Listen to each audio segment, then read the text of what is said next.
possibility of it being a pyramid or not.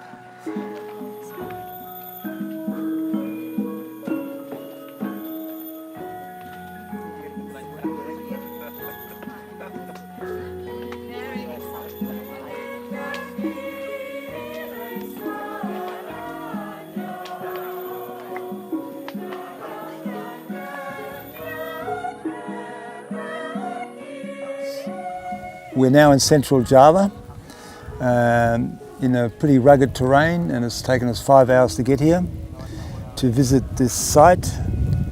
The name of this site is Gunung Padang, and it is interesting because obviously humans have done something here. They've constructed some sort of site here. We don't know yet what the purpose of this site is. We're interested to find out, and hopefully the Indonesians will continue to excavate and get to the bottom of it.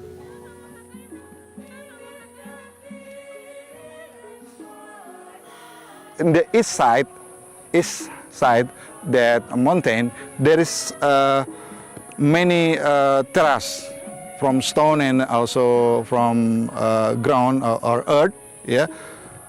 At least 20 until 30 terrace, yeah. So this mountain like pyramid, so not natural mountain, but this is the mountain built by human, man-made. This is something like pyramid, maybe similar with Machu Picchu in Peru, yeah.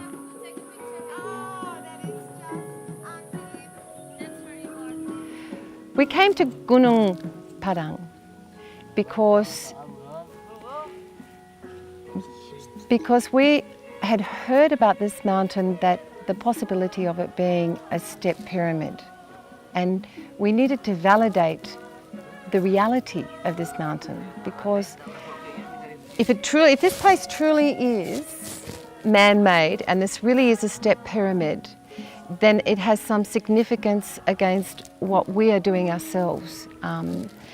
We came to Indonesia in 2005 in the hope of doing some sonar survey on the Sunda Shelf to look for an ancient civilization. Now, if this is part of an ancient civilization, then for us this is very exciting because it validates what we wanted to do in 2005.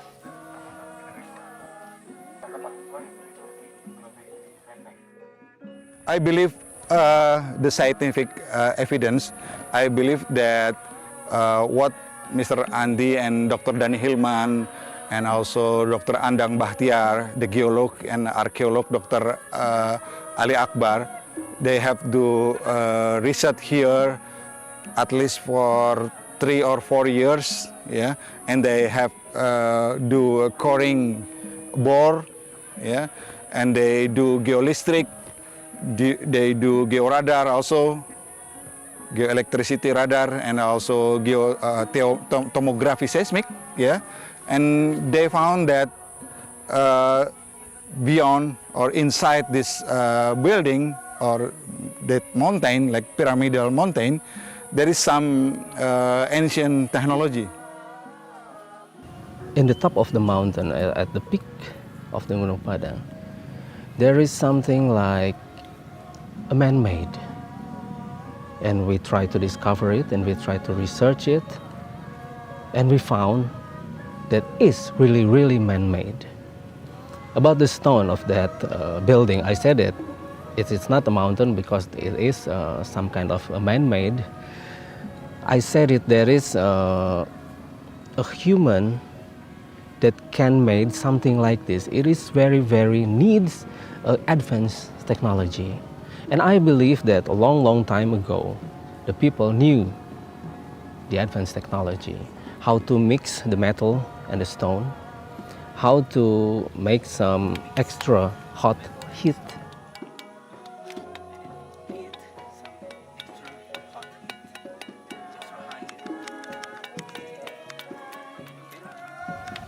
We had a sample and we try to analyze And when we analyze, we found that 23,000 years old before Christ. It looks to me like this material we see here is natural. It's formed by volcanoes, and it's not the only site in the world where you get this sort of thing.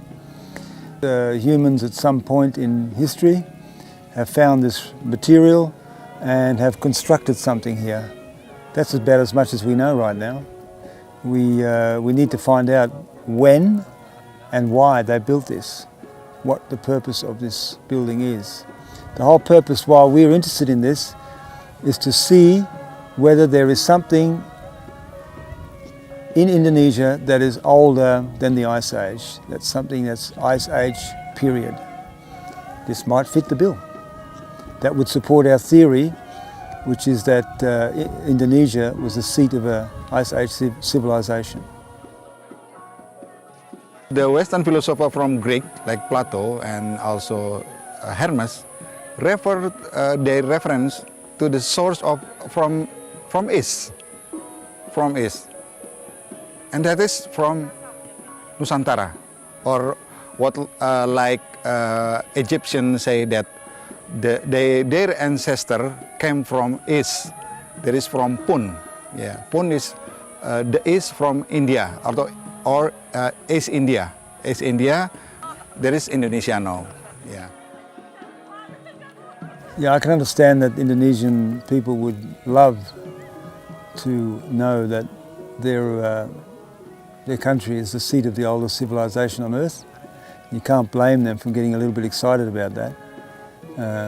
This idea was introduced here by myself and a few others, and has rather grown beyond all expectations.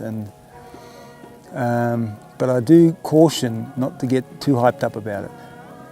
We need to just carefully, in a reasonable fashion, gather the evidence and present it to the world. Otherwise, if we go hullabaloo about it, we're not going to be credible. It's got to stay scientific. So far, they've done a core.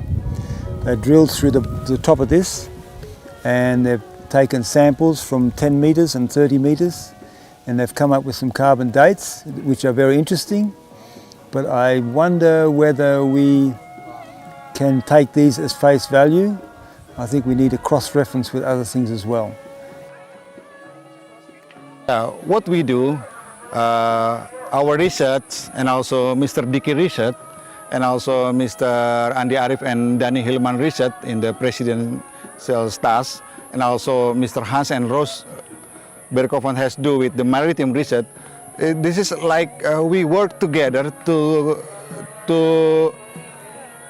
collect our puzzle.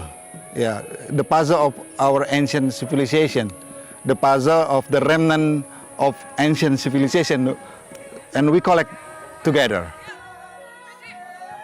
I still think that the best evidence is under the sea, because during the Ice Age the sea levels were 127 metres below their present level, and the entire Java Sea and the South China Sea was dry land.